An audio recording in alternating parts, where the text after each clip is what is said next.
Thank you for joining us today. We're going to go over the many components of the Continuum of Care, or CoC, as an introductory web series. This is Session 1, Defining a CoC. This PowerPoint presentation is an overview of the Continuum of Care, specifically highlighting Southern Tier CoC, which covers Steuben, Allegheny, Livingston, Chemung, and Schuyler counties. If you are a new member of the CoC or a community stakeholder who wants to learn more, we hope to provide you with the basics that you'll need to know. This presentation was developed by CARES of New York in collaboration with the Regional Racial Justice Advisory Committee. Let's do a quick overview of our objectives for today's session. First, let's start with the overall series goal, and that is to provide a high-level overview of what a continuum of care is to encourage new membership and additional collaborations in the effort to end homelessness. And today's session goal, we're going to be reviewing what is a CoC, who's part of a CoC, your planning body's name, the key roles of the planning body, executing those key roles, CoC-funded programs, the HUD Homeless Definition, and racial disparities in your continuum of care. What is a continuum of care, or a CoC? Well, the acronym refers to both a federal funding stream through HUD, Housing and Urban Development, and it refers to a planning body. The CoC program funding is dedicated funds for homeless housing and services. And we'll get into the details of the CoC funding categories later in this presentation. And then there's the CoC planning body, which is made up of members, board leaders, and committees. The planning body makes decisions about local CoC funding for homeless programs, and it coordinates the available housing opportunities and support services for folks experiencing homelessness within the CoC's specified geographic area. Who is part of the CoC planning body?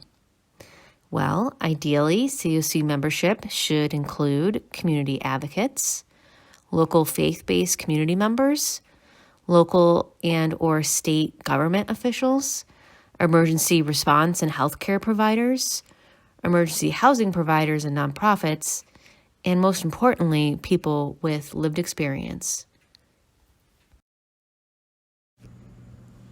CoC planning body name: Southern Tier Entry to Programs and Services, STEPS. This is the name that the CoC has provided to HUD as the name that identifies their geographic area and planning body. STEPS and CoC are acronyms that refer to the same thing, the planning body, and are often used interchangeably. During the CoC meetings, acronyms are used quite frequently. This information will prepare you for the various acronyms you will hear and utilize as a member of the CoC. On this slide, you can see the full geographic coverage area for STEPS. This area covers Steuben, Allegheny, Livingston, Chemung, and Schuyler counties. Key roles of a CoC: to prevent and end homelessness, oversee the Homeless Management Information System, HMIS, and oversee the Coordinated Entry System. As you conduct these roles, you'll ensure that the homeless response system is racially equitable. And how will you do that? You'll do that by reviewing your coordinated entry, intake forms, and training modules. You'll review program data by race. You'll review scoring, priorities, and wait times for your coordinated entry programs. Now we'll explain how the CoC executes its key roles. First, how does it execute the key role of preventing and ending homelessness? It reviews and plans with the HMIS and CE data to ensure it has an efficient and equitable system. Next, it develops standards to operate CoC-funded programs and develops an action plan to prevent and end homelessness. And last, It ensures the submission of its annual CoC program funding application to HUD. Next, we'll review how the CoC executes its other key roles of overseeing HMIS and CE.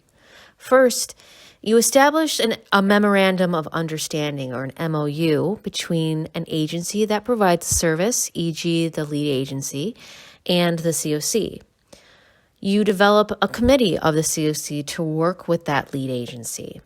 And lastly, the CoC should be monitoring the work of that lead agency. CoC-funded programs. As we mentioned earlier in the presentation, CoC funding allows for nonprofits to develop programs within these 4 categories: permanent supportive housing, PSH, rapid rehousing, RRH, transitional housing, TH, and support services only, SSO. Permanent supportive housing is a permanently affordable housing unit that is paired with support services. These units are dedicated to persons with physical or mental disabilities who are experiencing homelessness. To get access to these units, a household must complete a coordinated entry intake with a local human service provider. PSH projects can either be site-based, which refers to the homeless service provider owning and operating a building that's dedicated to persons who were previously homeless, or it's tenant-based, which means that the household experiencing homelessness could receive a rental voucher that goes towards a portion of their rent at an apartment of their choosing and is operated by a private landlord. Rapid rehousing is a program that provides relocation services and rental assistance through a voucher, all in an effort to rapidly transition people out of shelter and into potentially permanent housing. The program assists folks in their housing search process and helps them secure a unit with security deposit assistance and coordinating with the landlord. An important thing to note here is that when you are in the rapid rehousing program, you retain your homeless status, which is important because this means your household is able to remain on the coordinated entry list, and if a PSH unit becomes available, you can still be considered for the opening. Rapid rehousing and transitional housing, which we'll get into next, are intended to be short-term to medium-term solutions to literal homelessness. They can lead to other permanent housing opportunities other than PSH, but ideally they're going to be able to transition into the best housing option for their household. Transitional housing are physical units for folks experiencing homelessness to stay while they gain long-term housing stability through the support services offered there. Again, within this program, the household retains its homeless status and stays on the coordinated entry list so that they can still be considered for a PSH opening.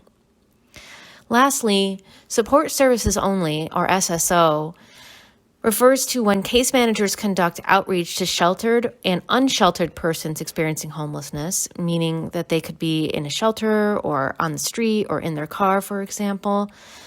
And the case manager is working to link those households with housing opportunities or other necessary services and provide ongoing support to help them retain housing stability.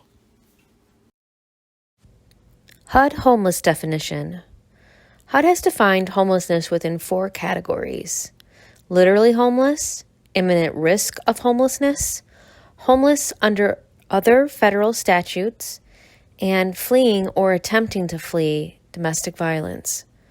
For clarity, the literally homeless status refers to someone living in a place not meant for human habitation, like the street or an encampment or their car, or someone who's living in a privately or publicly operated shelter.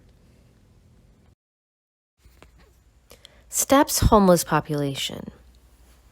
This slide is showing you a graph depicting 3 years of admissions data from our HMIS. And as you can see, from 2018 to 2020, the orange bar to the blue bar, you can see that the admissions trended up slightly year after year. This is intended to give you a snapshot of the amount of folks experiencing homelessness coming into your homeless response system. This data should be analyzed regularly so that we can critically review our system and its potential contributors to why admissions trend up or down from year to year. The overrepresentation of Black and Brown, Indigenous, and people of color, BIPOC, in our homeless response system. The graph on this slide is depicting data from our homeless system and from the census. This data comparison provides insight into the races that are represented in your general community versus those showing up in your homeless programs. As you can see, the red bar represents the homeless programs, the homeless population in the STEPS CoC area, and the yellow bar represents the general population for the counties represented within that CoC. Looking at the top two data points on the graph, white, non-Latino people make up 93% of the general population, and 77% of those are experiencing homelessness, whereas Black or African American persons make up 3% of the general population. They make up 17% of those experiencing homelessness in the STEPS CoC area.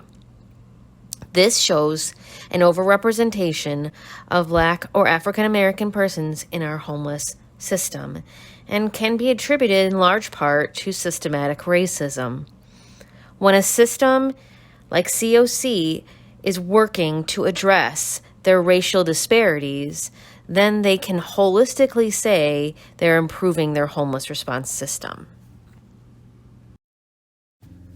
Upcoming sessions of our CoC 101 web series. Session 2, CoC Structure and Leadership. Session 3, Membership Roles and Benefits. Session 4, Operating a CoC. Session 5, Committee Responsibilities and Mission Statements. We'll see you at Session 2.